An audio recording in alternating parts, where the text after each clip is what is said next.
So Mark was born and raised in St. Louis, Missouri, suburb of Webster Groves, and is a lifelong Republican and ardent anti-communist. I love that. He attended St. Louis County Day School, where he was captain of the wrestling team and president of the student council. He graduated magna cum laude from Southern Methodist University with degrees in psychology, sociology, and criminal justice. He went on to receive his law degree from SMU, as well as he spent the last 37 years representing the rights of his fellow citizens. Mark has been married to his beautiful wife, Patty, right over here, 38 years, and they have one adult daughter. On June 28, 2020, and then again on July 3rd, 2020, he and Patty held off BLM, ANTIFA, mob through the exercise of their Second Amendment rights. Since then, they have addressed the Republican National Convention and have been frequent guests on Fox, Newsmax, OAN, CNN, and a variety of national and local news and talk radio, TV and radio programs, and has appeared as a guest commentator or documentary subject in over a dozen foreign countries. Mark and his wife campaigned extensively in support of President Trump and continue to speak around the nation on their support of the Constitution, the traditional values that have made the United States of America the greatest nation on earth, and the current threats to its continued existence. Mark, who has never before run for public office, ran for the United States Senate from Missouri to fill the seat of the retiring Senator Roy Blunt. He is currently the host of Mark McCloskey on Fire on News Talk St. Louis, and is writing his account of his life and our quest for freedom. You guys give a good Cape Girardeau welcome to Mark McCloskey.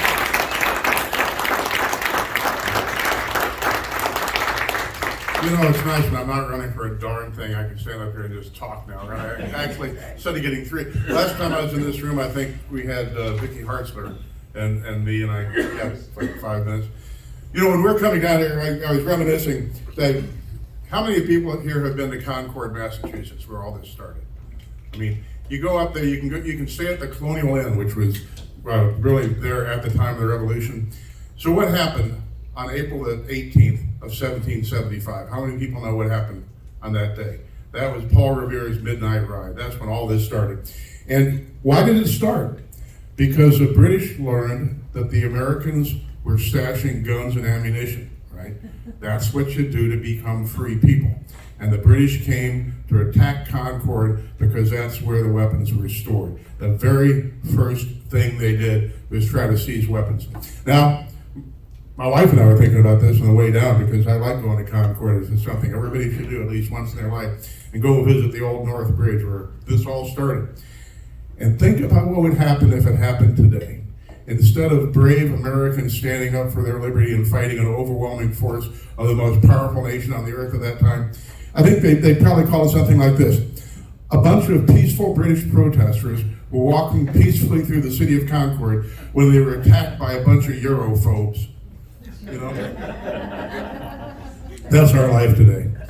And I've got a different speech prepared, but when I saw them handing out this, so the Missouri Constitution, and I asked if I could have a copy because it's insightful. Hang on.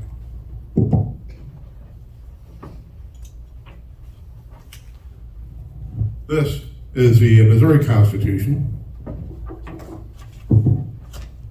This is the United States Constitution, all right? When James Madison was drafting the Constitution, he stayed in his home. Very nice home, you should go visit that too. But he stayed in his home for 4 years. And during those 4 years, he read every book you could find on every kind of government that had ever been created in the history of the world. And he spent, and you know, people who are genuine geniuses spent 4 years of his life learning how not to say bad things and learning how to say good things very concisely. This is not just a Constitution, this is a Constitution of the United States and all the amendments. This is a Constitution of the state of Missouri. Why does it look like this? Because we get to amend our Constitution by a simple majority vote of the people, and sometimes the people can be led pretty stupid ways. And that's why you have to be cautious. This is a problem. You know, and I will digress, but when this country started out, the concept was that there'd be some citizen, Congress people, and there'd be a Congress that would meet from time to time when necessary to do important things. Now we've got 435 congressmen and 100 senators whose full-time job, 24/7, 365 days out of the year, is to find new and exciting ways to make your life more difficult. And that's it. And then in every state, we've got Congress, we've got a House, we've got a Senate, and all those hundreds of people's full-time job is to find more and exciting ways to make your life more difficult and to line their own pockets and align the pockets of the people that keep them elected every day. And the last thing they think about when the close issues are called is our freedom, because what they're thinking about is re-election and money in the bank. Having had the fortune to run for Senate in a fairly large state, which was fairly important for the balance of power, I got to see that money is the only thing that really matters in the end. For those of us who work the hardest, people like myself and Billy Long, who did every event and talked to every group of people that would let us speak, we didn't do so well. But the guy that had millionaires dumping millions and millions of dollars into his campaign, who did not campaign, who did the Joe Biden approach, and who sat in his basement and let his money speak for him, he's our new senator, okay? And he's a senator, and as I always said during the campaign, when somebody gives you $1 million in a campaign contribution, that's not a gift, that's an investment, and they want that back. And they're not going to let you get reelected unless you do what you're told. And you got a guy, and I'm not saying anything bad about Eric Schmidt, I like him. I think he is doing, when they're in the minority of the Senate, what he can do. But he's a young guy. He's got 30, 35 years of being a senator ahead of him, and he can only do that 30 or 35 years if he does what Mitch McConnell tells him to do, and if he does what the Mitch McConnells of the future tell him what to do, and the Mitch McConnells of the present and the future do what the billionaire power elite class tell them to do. And that's what my real conversation is about tonight. I call it welcome to the new police state of America. We live in a world now which is run by coup by subpoena. You know, at the end of World War II, there were 3 different conferences where Churchill and Stalin and FDR got together to split up the world. Just think about that. But 3 guys, three countries deciding the fate of tens of millions of people. But at the last of those conferences at Potsdam, Churchill lost his re-election. And Stalin's there and FDR's there, drooling and all that sort of thing. But Churchill's not there. But Stalin couldn't understand how you could lose an election but still be alive. Because that's the way things were in the Soviet Union, right? You're either in power or you're dead. We have almost that situation in this country right now. Think about what happened when a person who had the gall to get elected without the support of the power elite, in fact, somebody who was absolutely opposed to the power elite, though ostensibly since he was a billionaire, he was one of them, when he got elected president, and it looked like he had a chance of getting elected president, the power elite did everything on earth to stop him. And not by votes, but by subpoena, by fraud, and by setup. They had, and we now know more about it than we did then, although we still don't know all of it.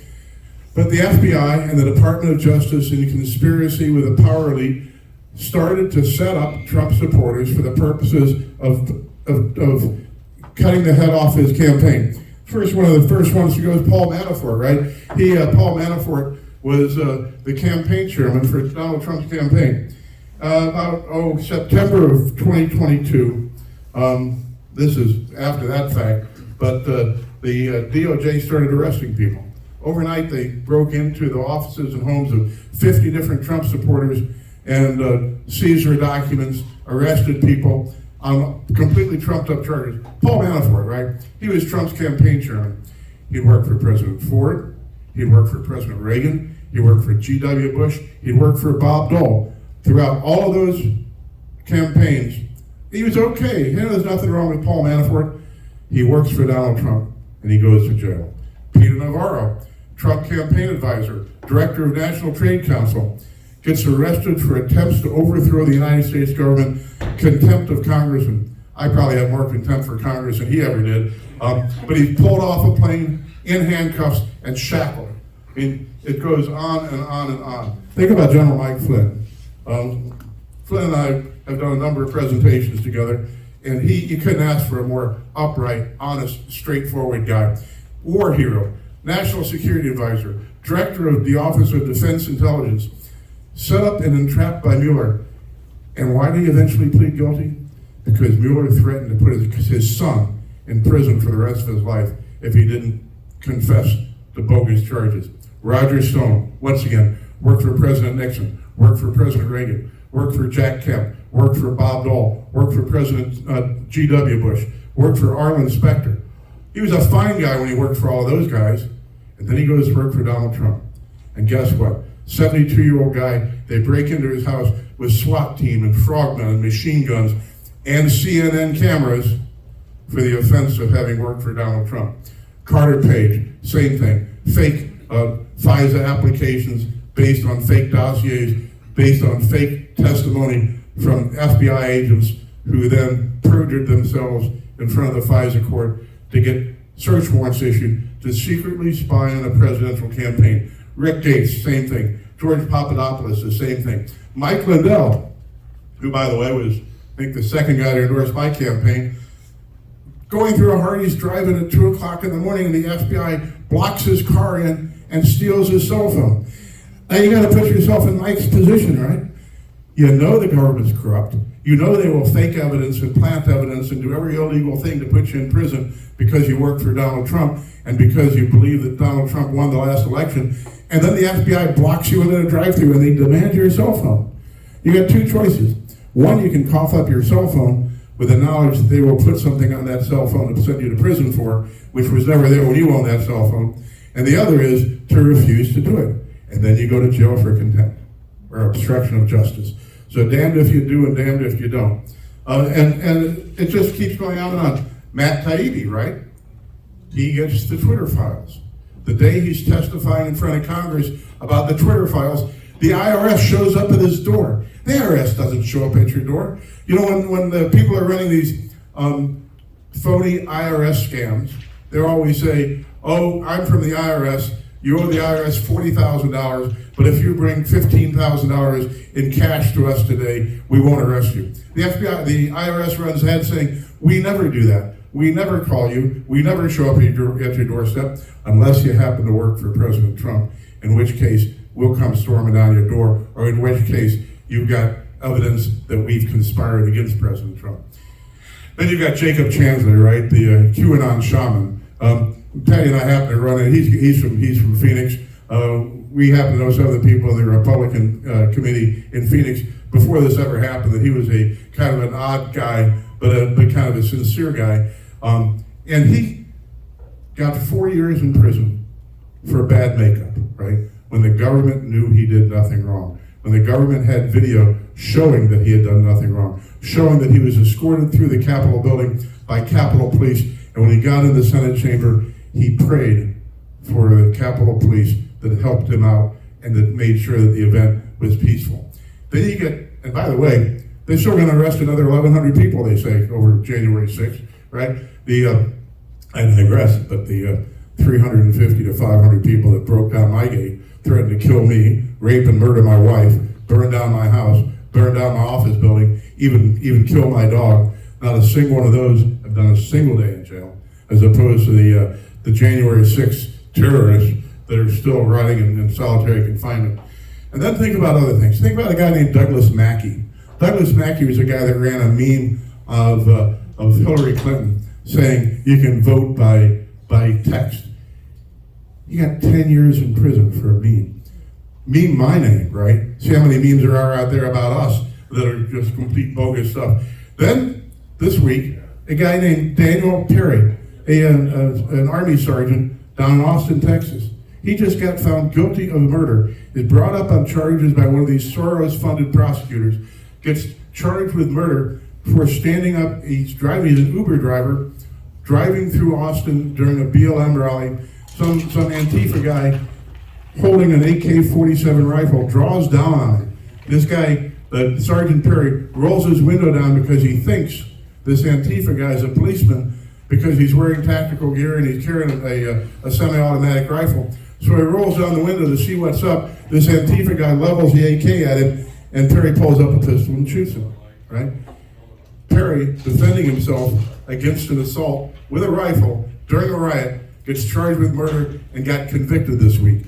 Well, the governor pledges to pardon him. But the governor's pardon is not going to change his life. It's not going to put the money back in his pocket for his criminal defense. Isn't going to put back to life for 3 years when he's been a criminal defendant for having done no more than protect himself. And that's the world we're living today. There's only one unforgivable crime in America today, and that's standing up against the left. But it gets worse than that, because then you hire lawyers to defend yourself. I've been a lawyer my whole life. My wife's been a lawyer her whole life. One of the most ancient rules in the history of Anglo-American justice is attorney-client privilege. Well, this government doesn't recognize attorney-client privilege anymore. They've ordered Rudy Giuliani to turn over all of his documents.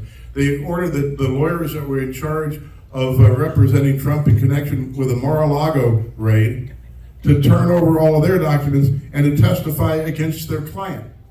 This can't happen. I mean, once you start violating every basic privilege, every basic right, the screen we had up from Thomas Jefferson here, where Thomas Jefferson is talking about what I go on ad nauseum, and that is our rights are given to us by God as human beings made in the image of the Lord. And what God gives us, no government should take away. But the government is doing it. The government's starting by taking away God so that people acquiesce in the giving up of their God-given rights. And that's one of the prongs. I mean, when you look at this, our civilization, our basic nation is being attacked on every street, on every direction. They're trying to destroy religion. They're trying to destroy private property. They're trying to destroy your right to self-defense.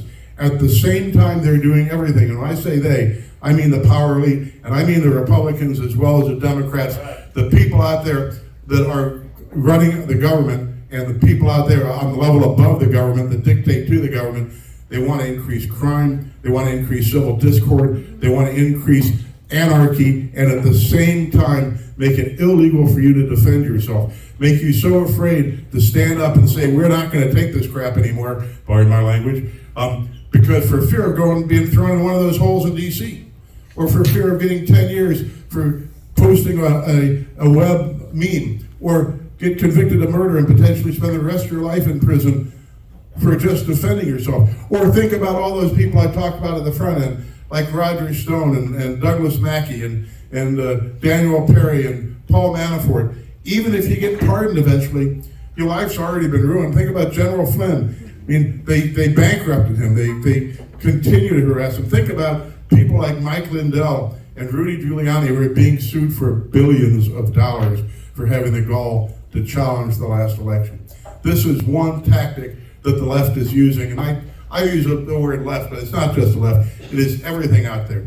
You know, as I always say every day, when this government does something completely unconstitutional, when they issue some amazingly unconstitutional mandate or program like the Disinformation Governance Board, how come they're not every single Republican senator and congressman standing on the steps of the Capitol building, screaming at the top of their lungs every day, we cannot have this in a free country. We cannot have this in the United States. In a country with the First Amendment, you can't have a Disinformation Governance Board. In a country with the First Amendment, you can't have the FBI and the DOJ conspiring with Twitter and Facebook over what you're allowed to know the weeks before an election. This is, and the fact that you don't hear anything is just shocking. When the FBI and the DOJ raid the home of the President of the United States, President Trump, like he's a criminal with machine guns and tactical gear, and go through his wife's underwear drawer and his kid's sock drawer, even though they know exactly where the documents are stored that they're interested in, because they've been there for months working with the president on the issue of these documents. Where was Mitch McConnell? Where was Lindsey Graham? Where was even Rand Paul? Why didn't you hear a peep out of anybody? Because they're afraid. They're afraid for their lives. They're afraid for their kids' lives. They're afraid that they won't get invited to dinner parties. I mean, it's like Alan Dershowitz, right? Alan Dershowitz has been a super liberal his entire life, but at some point he got to the point where he realized that if these violations of our God-given rights, if these violations of the Constitution, if these violations of the most basic tenets of Anglo-American law are ignored by this government, there is no freedom anymore. And so he started to speak out. And his wife is upset because they don't get invited to any dinner parties on Martha's Vineyard anymore, right? That's what our government has come down to, is people being afraid of the social effect of, what, saving us? They're worried about going to dinner parties. But more than that, there's a physical threat too. I mean, I go on and on and on, and there's so many different tangents to this. It'd take me 6 days to go through all the different ways that our basic rights are being taken away. But think about this. You've got Chuck Schumer, the majority leader of the United States Senate, standing on the Supreme Court steps threatening Justices Kavanaugh and Gorsuch that if they don't vote the right way, they will have to pay the price. Well, what price can a Supreme Court judge pay? They're appointed for life. Their salaries can't be reduced. A threat to a Supreme Court judge can only be a physical threat. And then they made good on that threat when Roe v. Wade was reversed, and they started protesting outside the justices' homes and threatening the lives of the justices. This is a crime. This is against the law. How many of those people went to jail? None. What did we just learn this week? That the FBI and the Department of Justice and the Supreme Court Protective Services ordered the police not to arrest anybody. Right?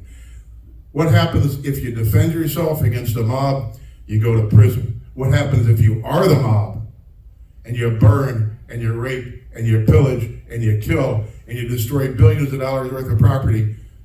Nothing. Right? I mean, you don't have to look very far back in history. You look back into the 30s in Germany when Hitler was taking over and seeing how he used mob violence to intimidate, coerce, and cow the people in Germany. And it's just exactly the same thing that's going on here right now.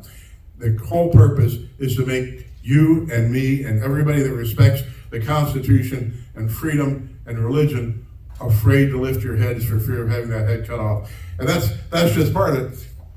Now, you know, the government is creating new, and I use the government very broadly. I'm really talking about the power elite, because the government doesn't run this country any more than the people in this room do. The government is run by people with more money and more power. And as I always say when people ask me, you know, you know, we used to be part of the Trump campaign and we get daily briefings from the White House and all this kind of stuff. And so people say, you know, you've seen this from the inside. Who's really in charge? And my answer is, I don't have a clue.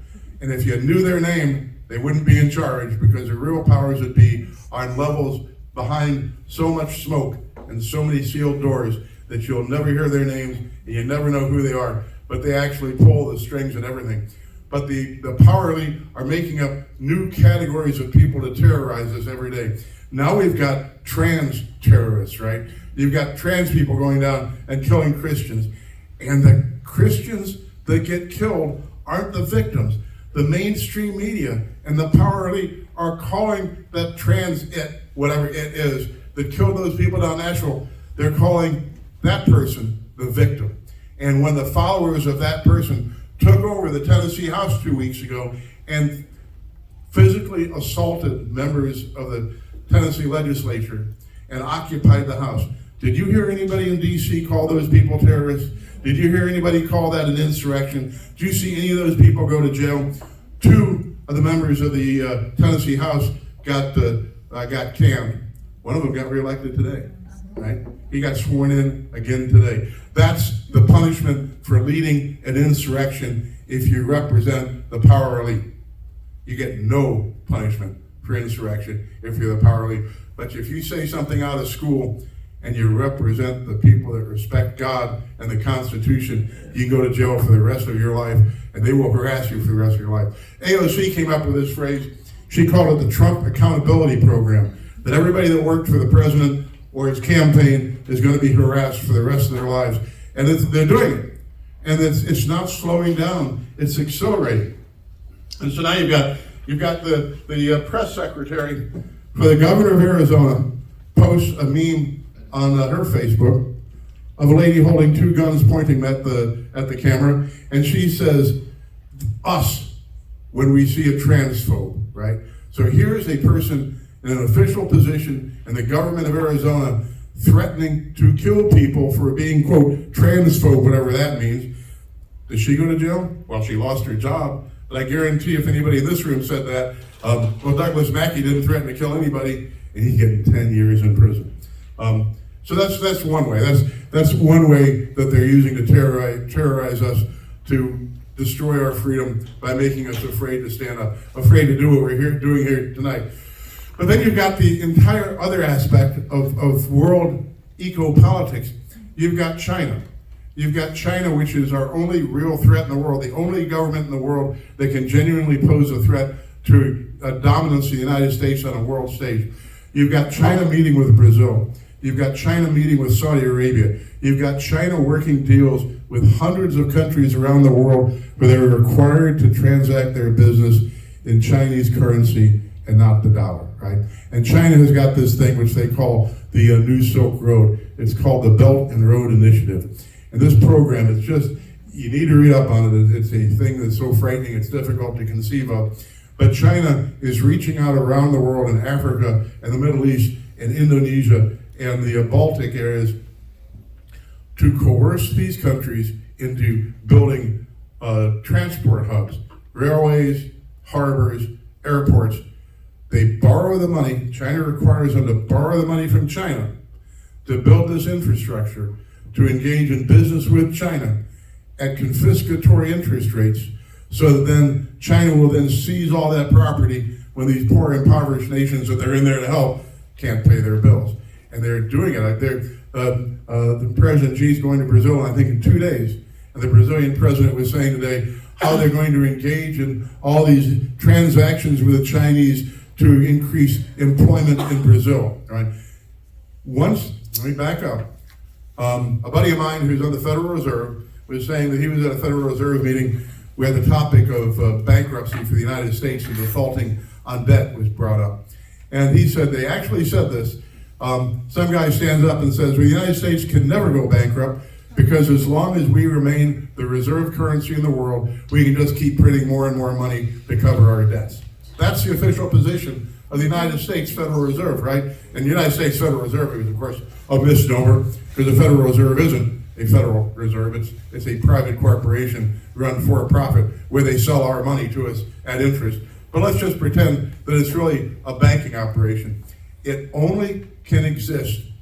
Our system of spending more than we make, now being $30-some trillion in debt, can only survive for as long as we are the world reserve currency. As long as we can continue to do that, we can print money to cover our own debts and still have our money respected around the world. Well, that, my friends, is just about over.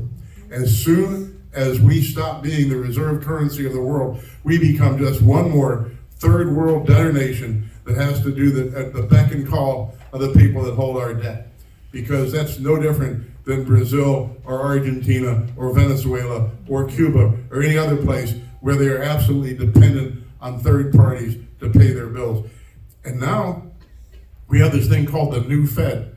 Have you all heard about that? Yeah. New Fed is a account-to-account transfer now that the Federal Reserve is going to do, meaning cashless economy. Patty, 30 years ago, used to work for the FDIC and the comptroller of the currency back during this fraud that they called the savings and loan crisis. And she can tell you all kinds of stories about how totally corrupt those organizations are. But even back then, that long ago, they talked about wanting to have no more than 4 banks in the entire country and an absolutely cashless environment. Well, this is coming to fruition right now. About this time last year, the president signed an executive order calling for central bank digital currency. No more money, no hard currency, just ledger entries. Think about this. This, of course, is what they have in China, for example, with your social credit score. If you want to buy something the government approves of, they let you spend your money. If you want to buy something the government doesn't approve of, for example, guns and ammunition and those kinds of things, you don't get to spend your money. If you vote for the right candidate, your money's worth 100 cents on the dollar. You vote for the wrong candidate, your money may be worth less than 100 cents on the dollar or worth nothing at all. My favorite part of central bank digital currency is the concept of negative interest. Right now, if you borrow money, you have to pay interest on it as you pay it back. But under the program, under the executive order that the president signed a year ago, which is being implemented right now, if you're in the right category, if you're in the right tribe, you can borrow money from the government and they pay you back more than you borrowed. You have negative interest. They pay you to take the loan instead of you paying them to take the loan. That's the way the government, through digital currency, can manipulate the economy to coerce and punish people who think wrong and benefit and help people that think right. The ultimate culmination of all this, there was a law student at Georgetown, one of our prominent law schools, who had the gall to stand up in a class and question a lecture on diversity, equity, and inclusion. His reward for standing up in a law school where you're supposed to be debating ideas was that he got thrown out of law school, right? But you know what else? They referred him to a psych exam. Why?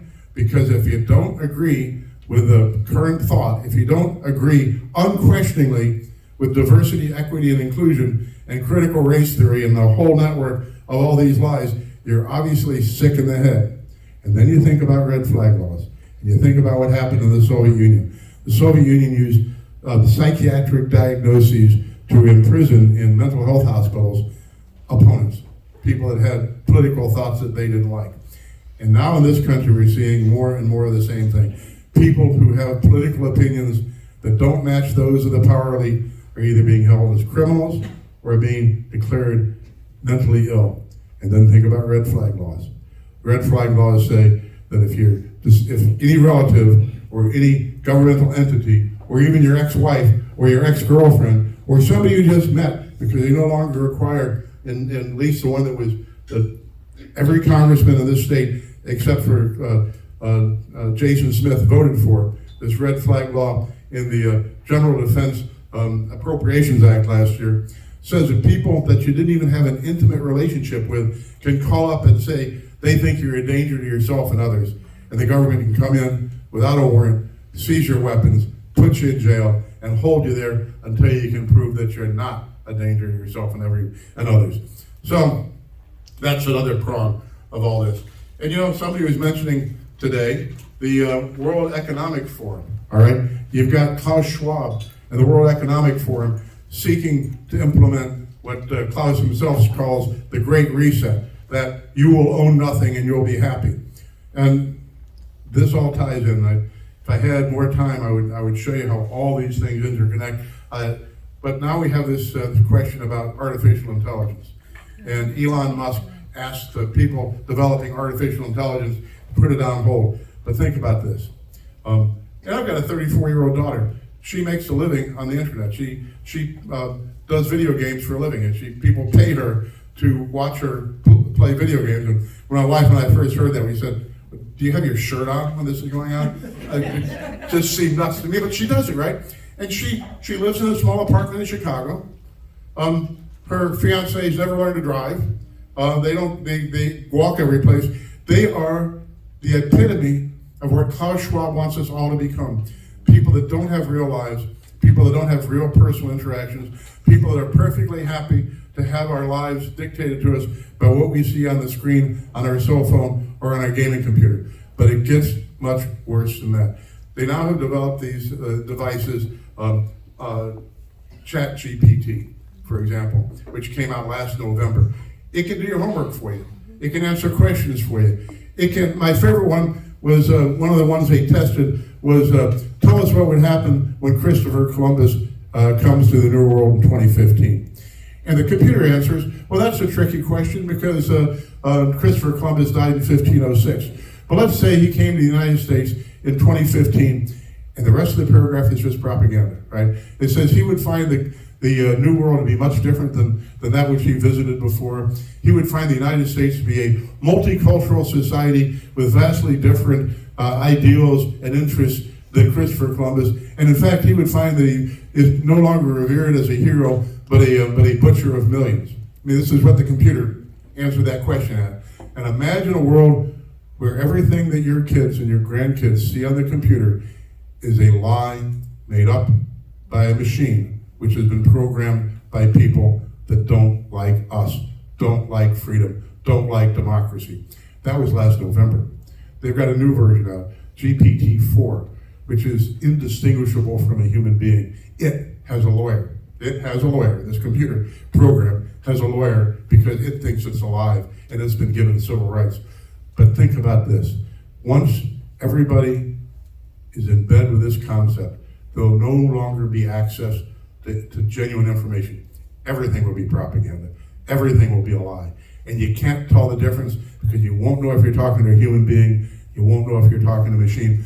Most of the time we don't now. But it gets worse because right now they're working on virtual reality contact lenses. So your augmented reality, where they can blend what's really out there with what the computer wants you to see, will be in your contact lenses. And it gets one stage further than that. They've got this thing called virtual retinal imaging, where it can project what they want you to see and believe directly into the retinas of your eyes.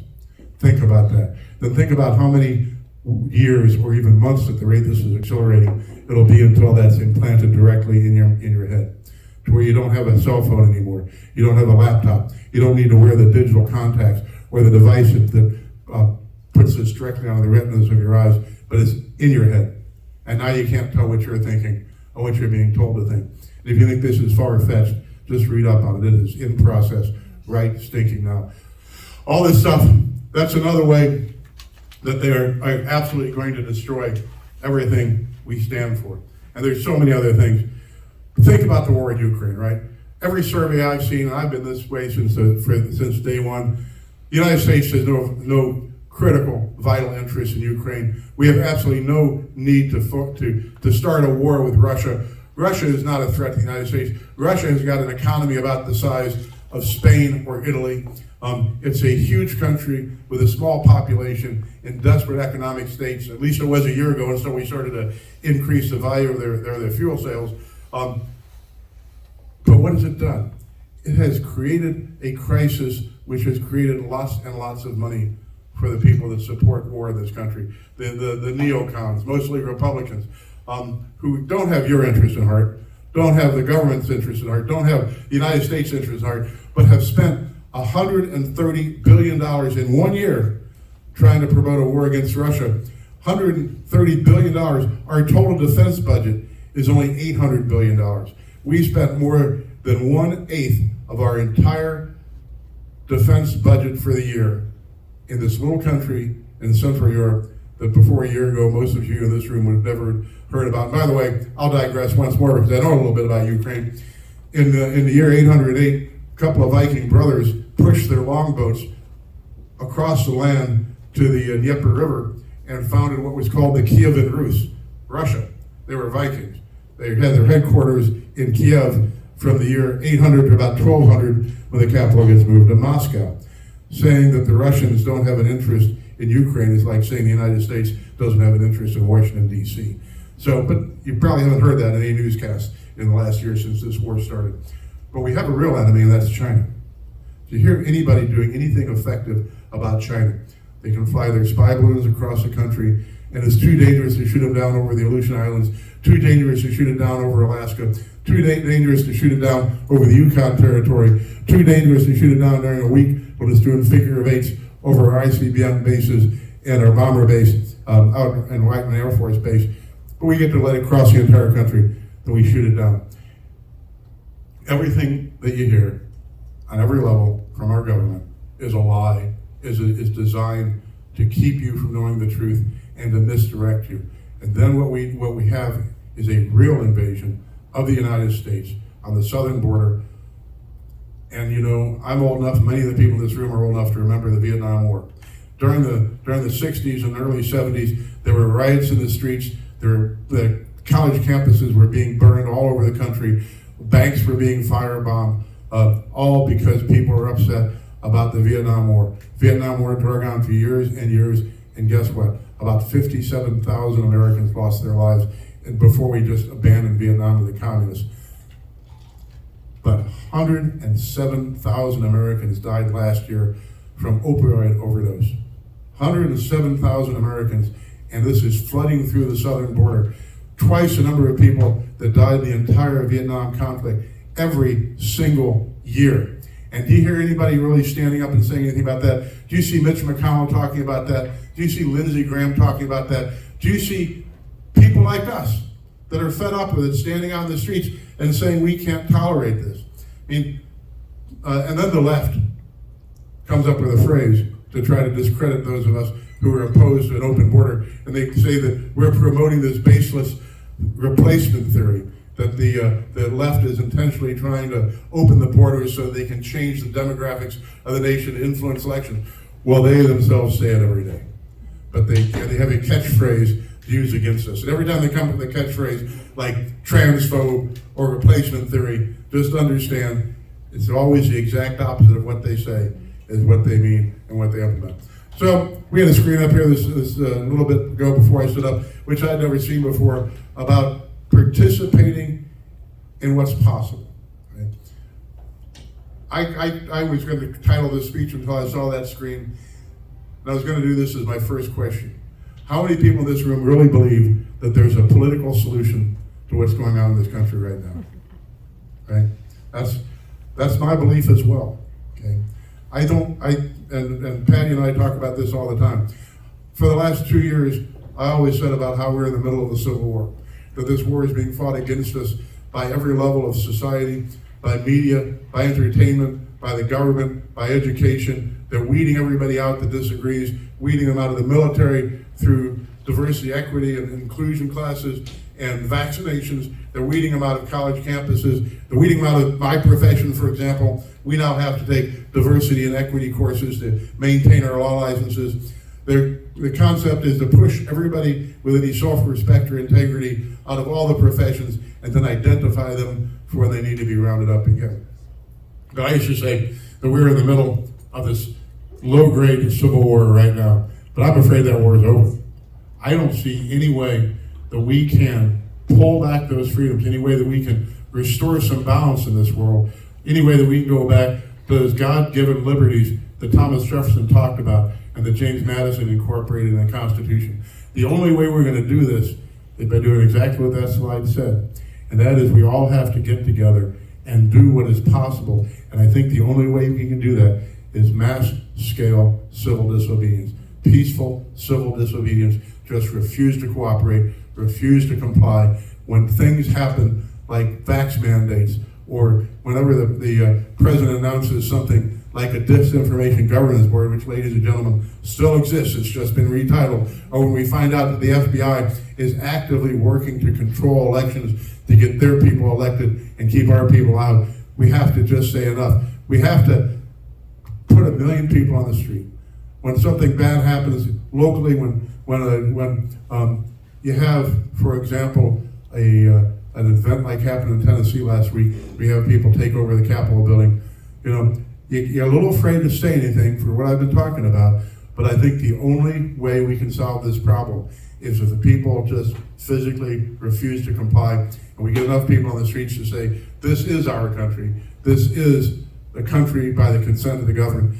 And you know, I always say this, and it sounds like corny, but I recite it every single time, and that's that phrase from the Declaration of Independence, that we hold these truths to be self-evident, that all men are created equal, that they are endowed by their Creator with certain unalienable rights, that amongst these are life, liberty, and the pursuit of happiness, and that to ensure these rights, governments are instituted amongst men, securing their just powers from the consent of the governed.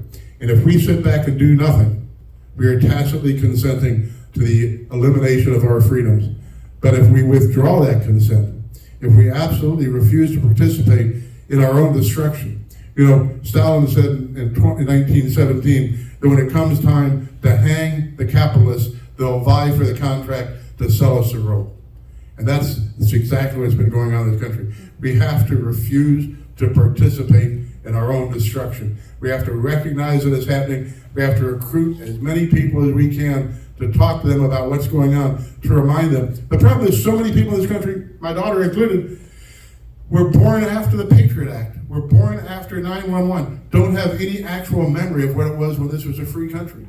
Don't have any memory of when the government wasn't involved in every aspect of our lives, wasn't watching us, when the credit card companies weren't reporting our gun and ammunition sales, when everything we say and do wasn't being listened to by the NSA. And this isn't new. Thomas Jefferson, after he retired as president, was afraid of sending letters because they passed the Alien and Sedition Act. And when he would communicate with people like James Madison, he would go and talk in person because he was afraid that if he put his belief in God-given liberties in writing, he would be arrested as a terrorist. We're talking 1810, right? And this is not a new problem. I always say it this way: if you're in a room full of 3 people, 2 of them want to tell the other one what to do. And that's just human nature. But you have the power to resist. You have the power to withdraw that consent of the governed. That should be the focus. And one way to do that is making sure that that you can elect people that the powers that be don't want elected. And I'm talking about Donald Trump. I mean, we were at CPAC last month. We met everybody in the Republican Party. We were as close as this gentleman here when Donald Trump gave his speech for an hour and a half. I thought he was hot last year at CPAC. He talked for about an hour and had everybody on their feet. He spoke for almost twice as long this year. We were on our, I thought my knees were going to give out. I was popping up to applaud so many times. He is a dynamo. He is a tremendous leader. He's got great charisma. He has an emotional strength to, if he can get reelected, to pull back a lot of these problems. Then ask yourself, who else? Who else would have the force of spirit, of soul, of courage to stand up against all this stuff? He must be the most honest human being that ever lived, because the power that be have been trying to destroy him, to find anything genuine to arrest him on for, since 2015, and they've not found a thing. He gets charged, he gets indicted and hauled in front of a court for a ledger entry for something that I do every single day of my life. What do I do as a lawyer? I represent my clients against people which make false accusations against them. We develop the evidence, and then we settle, right?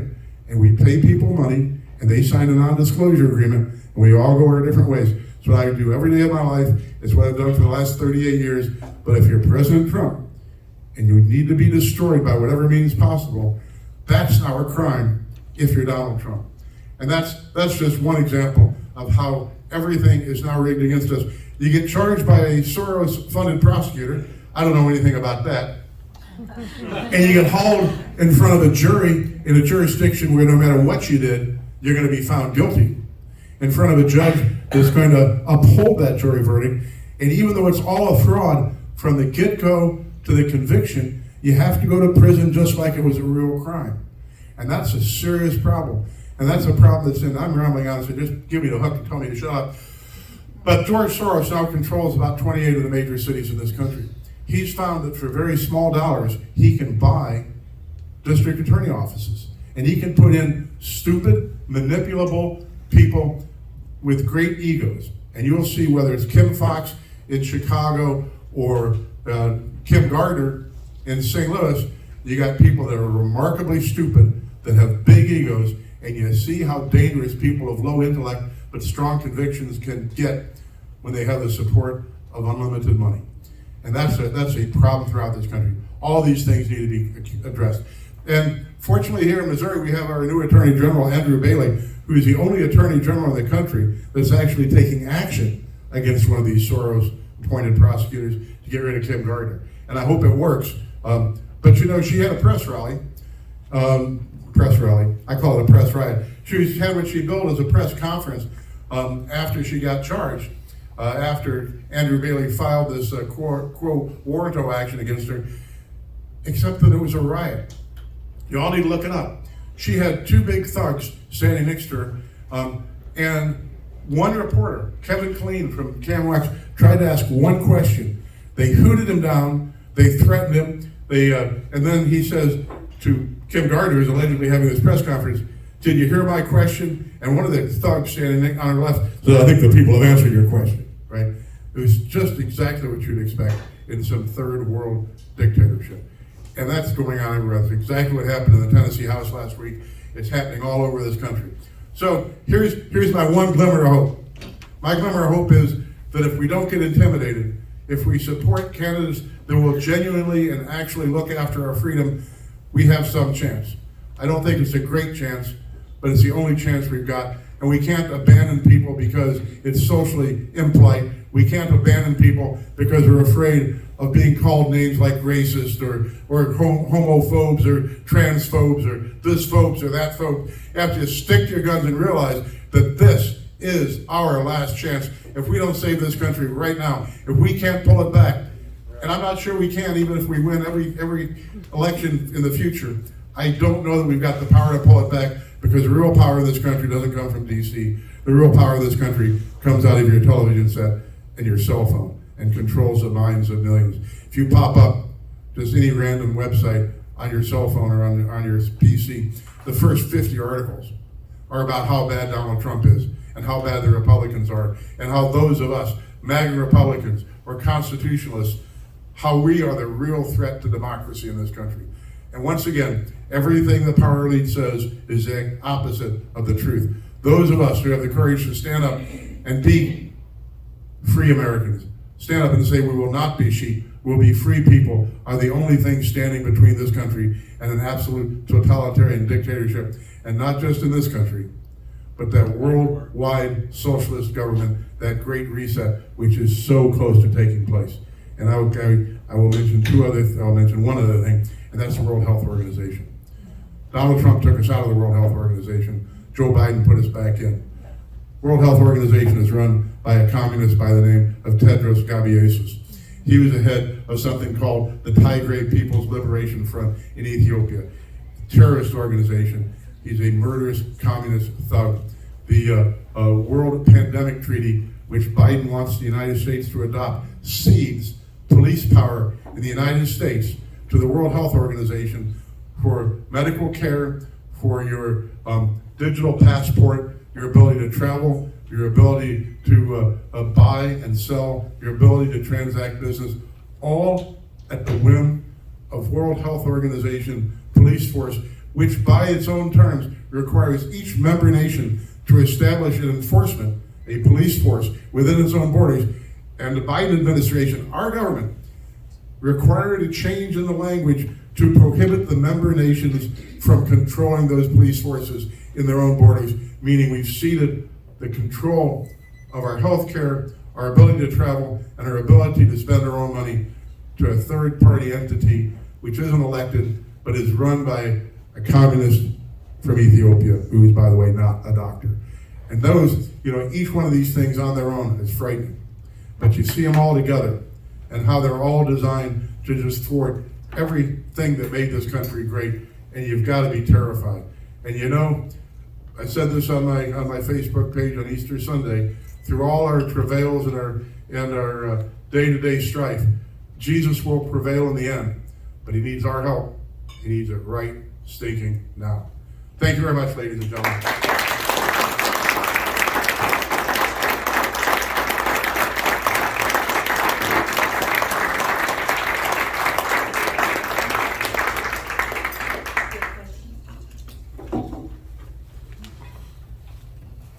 Anybody have any questions? Turn in.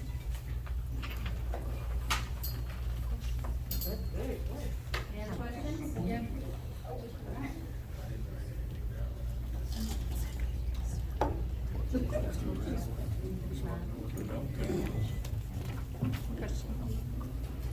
We've always had a question and answer session, and we've gone through so many different ways to do this Q&A. And so to save you from getting hammered by something, we're trying to have a little bit of decorum. I like being hammered.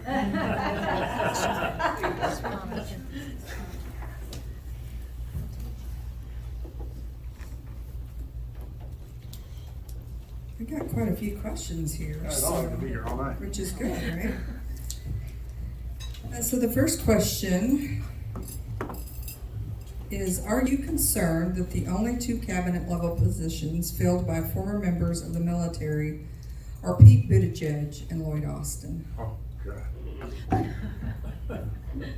What is Mayor Pete's only qualification for having any office whatsoever, other than the fact that he was a failed mayor of the 11th largest city in Indiana, right? He has a husband. That is the only qualification he has for any high office.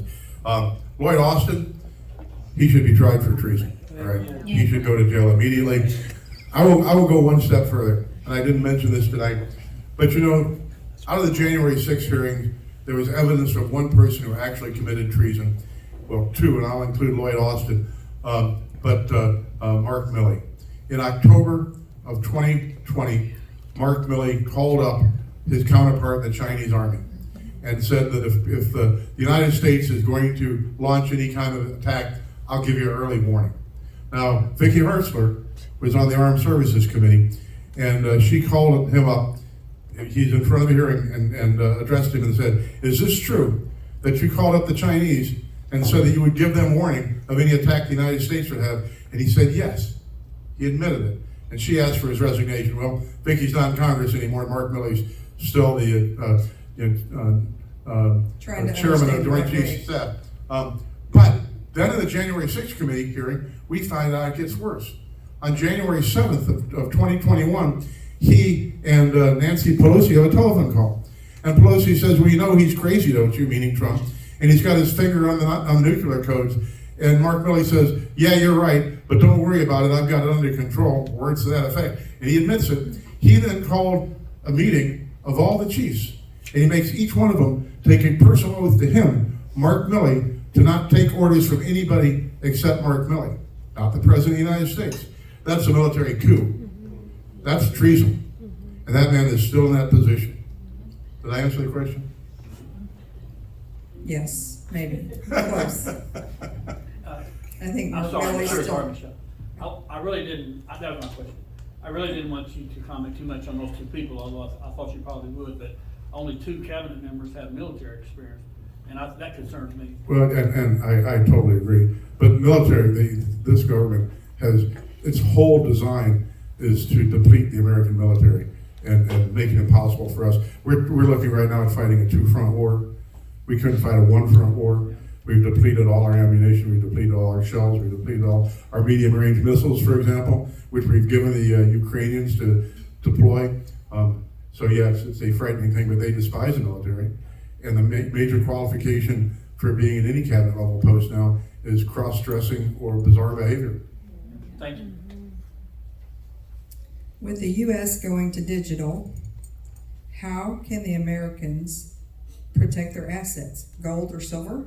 And I advocate silver, because if you have the smallest denomination of a gold coin, a quarter of an ounce British sovereign, for example, that's $400, $425. If you want to trade a coin for a loaf of bread in a crisis, you don't want to cough up $450 for a loaf of bread. But you get a silver round 1 ounce silver coin, that's $22. And you wouldn't want to pay $22 for a loaf of bread, but it's life or death. It's not such a bad thing. By the way, you can cut it in half. Best way to survive in that crisis, best medium of exchange during zombie apocalypse: ammunition, antibiotics, and alcohol. Those are the 3 major staples that you can trade for just about anything in a crisis. So that's my disaster currency. Beans and bullets. You talk about, may I just say, you talk about gold and silver, it went up since the bank that happened in California when it went under. Price of gold has went up like $500. Yeah, So 1 troy ounce is now like $2,400. yeah. But you don't want to burn a quarter of that on a loaf of bread. That's what, yeah. And then the silver is up to $30. Yeah. And they can't even get it anymore. It's 4 to 6 weeks for any of it if you go to buy it Yeah. right now. Okay, next question. What do you think about Vivek Ramaswamy? I'm afraid too many Americans hate Trump. Do you think he could win the election? Well, I met Vivek when I was at CPAC, and I said ever since, I thought he was the smartest guy I've met in a long, long time. He's very bright, very young, but he directly addresses all the tough issues, and he has the right answer. I really, really like him. And then we watched him speak twice at CPAC, and he was just spot on in everything he had to say. I don't think he stands a chance of getting elected. I think that he'd make a great vice presidential candidate.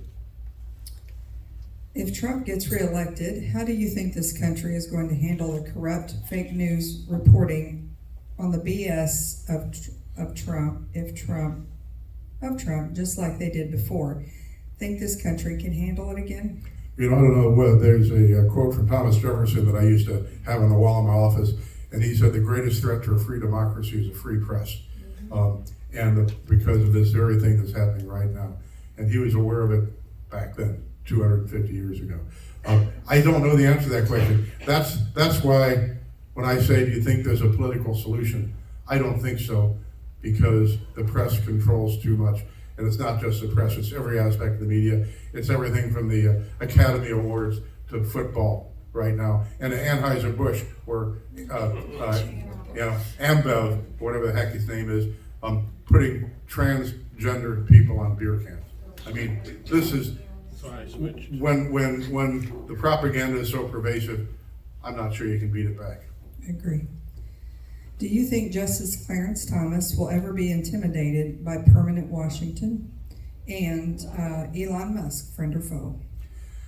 They're two good questions. No, I don't think Clarence Thomas is going to get intimidated. He's been there a long time. They tried to Bork him when he was nominated. Do you remember how they intimidated Bork? The same thing with Kavanaugh. But I think Clarence Thomas is going to stand up to it. He came in. You got to remember that although he is now a good conservative, he was John Danforth's nominee, right? And Danforth is anything but a good conservative. But he's changed. He's become better over time. As far as Elon Musk goes, I don't know him, never met him. Okay, he's one of the few people with real power in the world that I would like to meet. But he made all of his money on government handouts. Tesla was built on free government money. First $50 billion came out of your pocket and mine.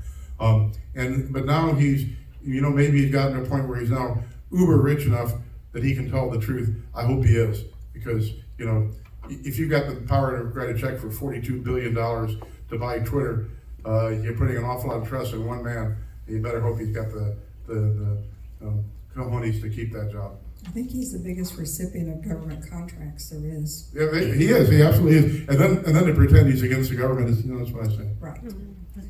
How do you feel about getting out of the stock market to buy gold? Well, I advocate silver, but no, Pierce. I think the stock market, and I'm no kind of financial analyst, but when the fit hits the shan, stock's going to crater. Okay, think 1939 times 10. And if you've got other assets and you don't have to abandon your funds at that point, that's great. But I've been saying this now for over a year. What you want to invest in right now, hate to say it, guns, ammunition. I mean, those are the two things. If you've got a place to store it, gasoline, right?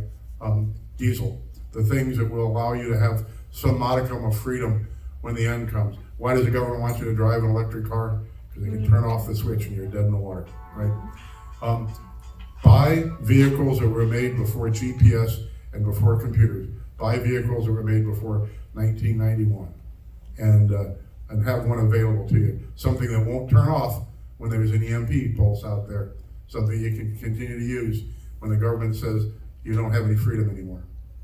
And the CBDC kind of ties in with what you were talking about too, the control and turning off the ignition, turning off your money as well. Absolutely. Your money's in the stock market, that's it. Yeah. It's gone. I mean, and I'll just digress on this for 1 second.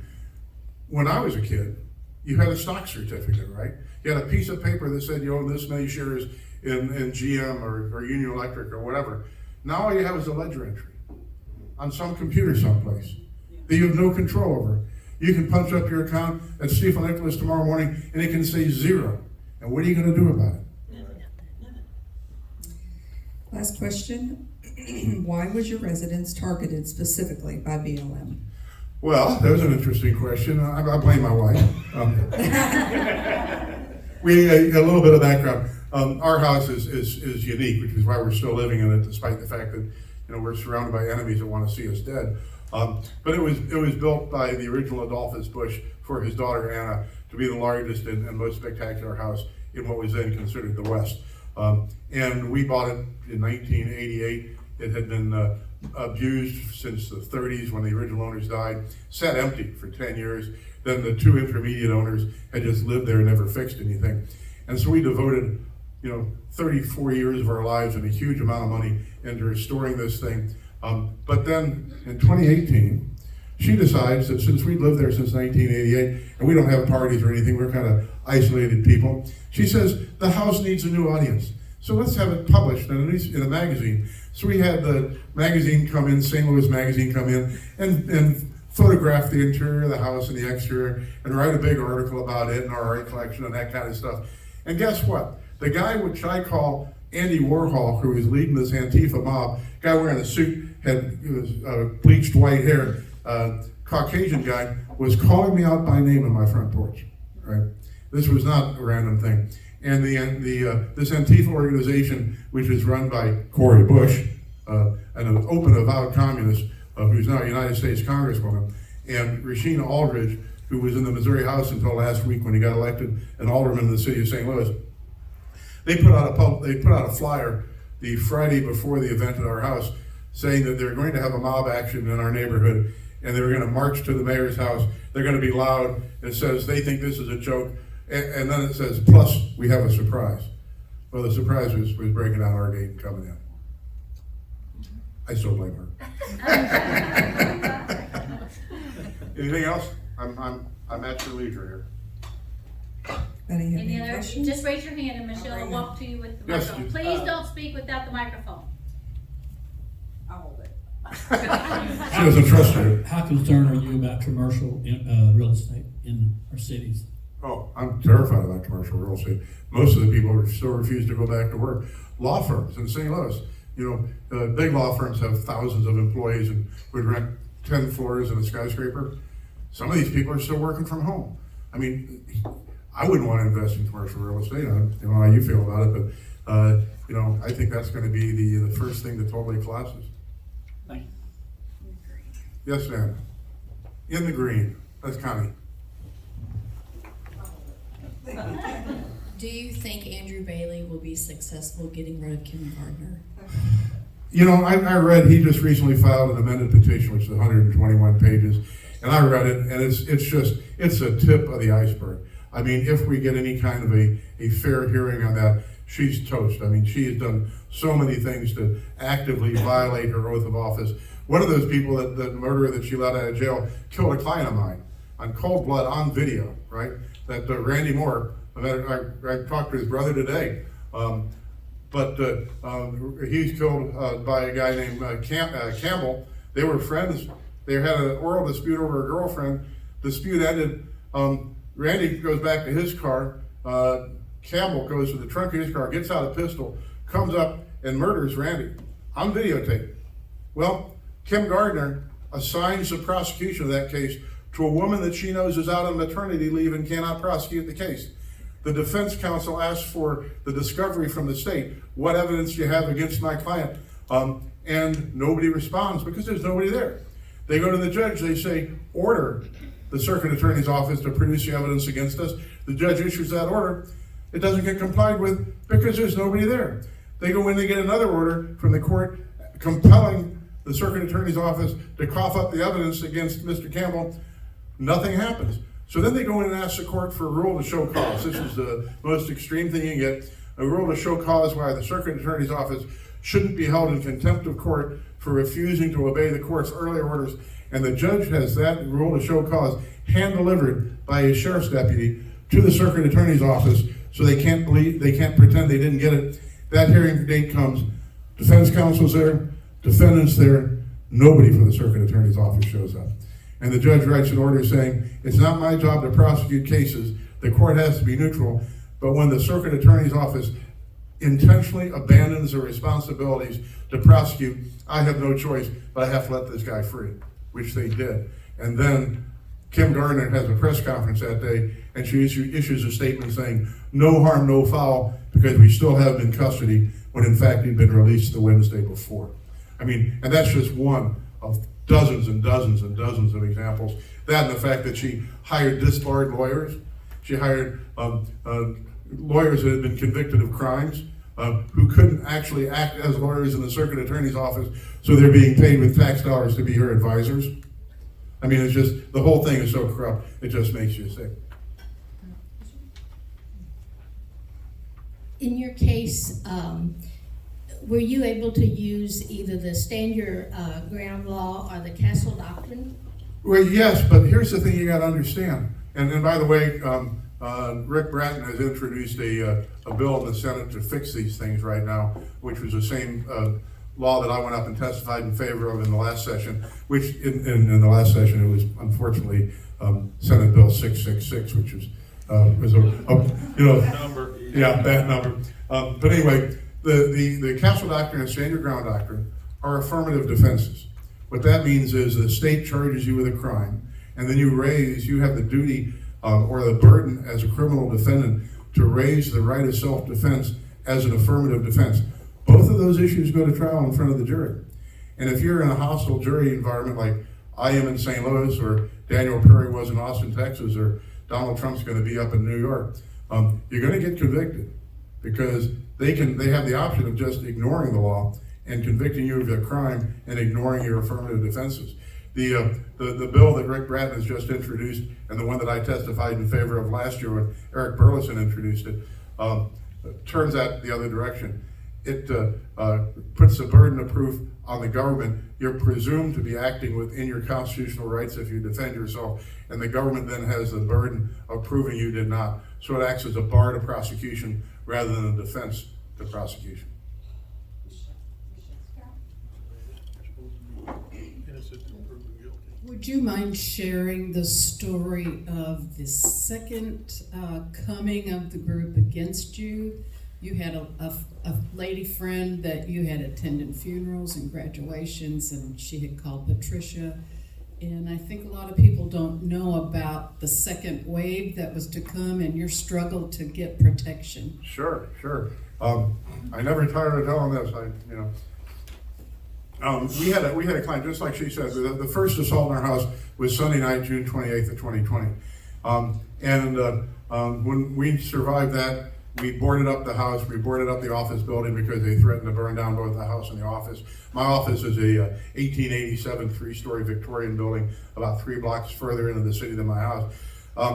And we thought that was the end of it. And then on Tuesday morning, we get a call at the office from this young lady, African-American woman, who we'd represented in a number of cases. We'd represented her mom, we'd represented her sister, we'd gone to her college graduation, we'd gone to her sister's college graduation.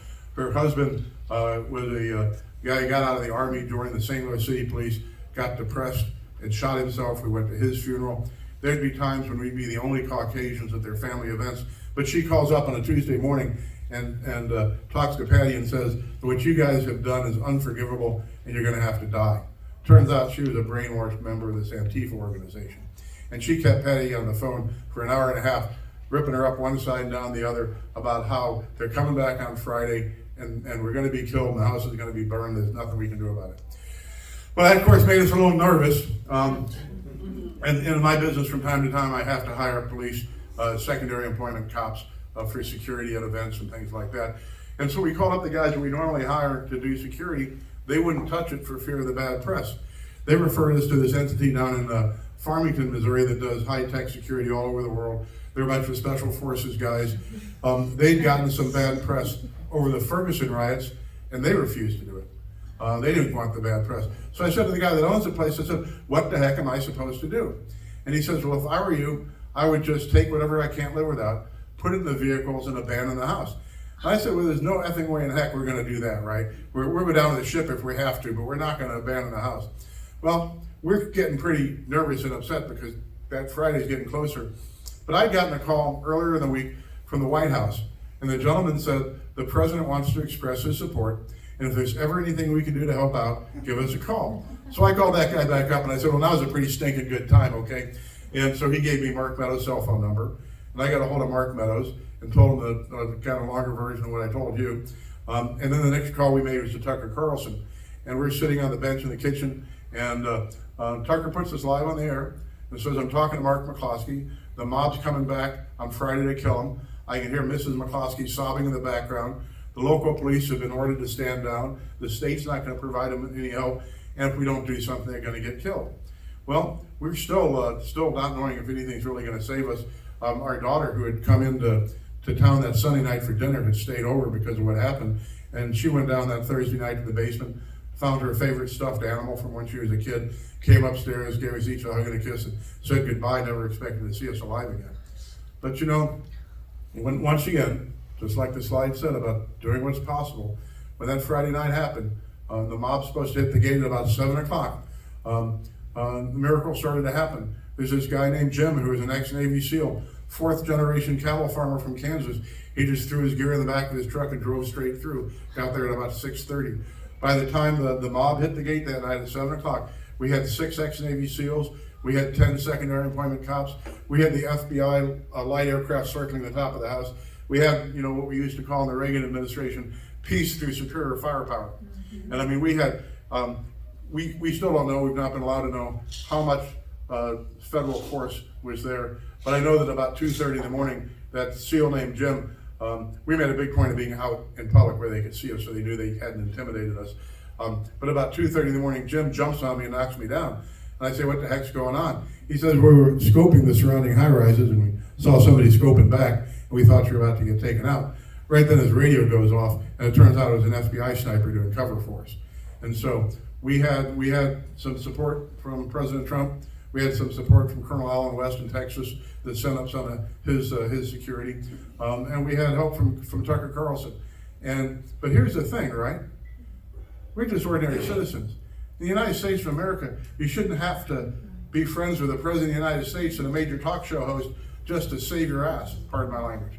I mean, this is supposed to be a country where the government, which you pay your taxes to, is out there to protect you, and you don't have to worry about pulling in favors from everybody you know, and from the President of the gosh darn United States of America to survive an onslaught in your own home. And that's the problem. God bless those ex-military who Yeah, are willing to absolutely. stand up for you. And by the way, they showed up for war. I mean, we had M60 machine guns, had everything there. It was just, it was an amazing thing to see. So is the red flag law right now in Missouri or Illinois? And the Missouri law, no. I don't know about Illinois. Well, I do know about Illinois, yes, in Illinois. But there is, for the military, there's a red flag law. What's being proposed right now in the Senate is really very confiscatory. Of course, you know that ATF imposed the pistol brace ban, which is going to be in effect at the end of this month, I guess, which will make about 40 million Americans felons overnight. You get to register them as short-barreled rifles if you want to, pay your $200 tax, go through the application process, and if everybody that had a pistol brace were to put in the application now, I think at the rate that ATF clears these applications, I think it would take 170 years for everybody to avoid becoming a criminal overnight. But this is what they do, right? They intentionally create obstacles that you cannot possibly comply with. But as I said earlier, with the exception of Jason Smith, every single Missouri congressperson, including all the Republicans, except for Jason, voted for that red flag law in the National Defense Appropriations Act last year. And so, as I say ad nauseum, just because they got an R behind their name doesn't mean you can trust them. We have time for one or two more questions. Anybody have a question?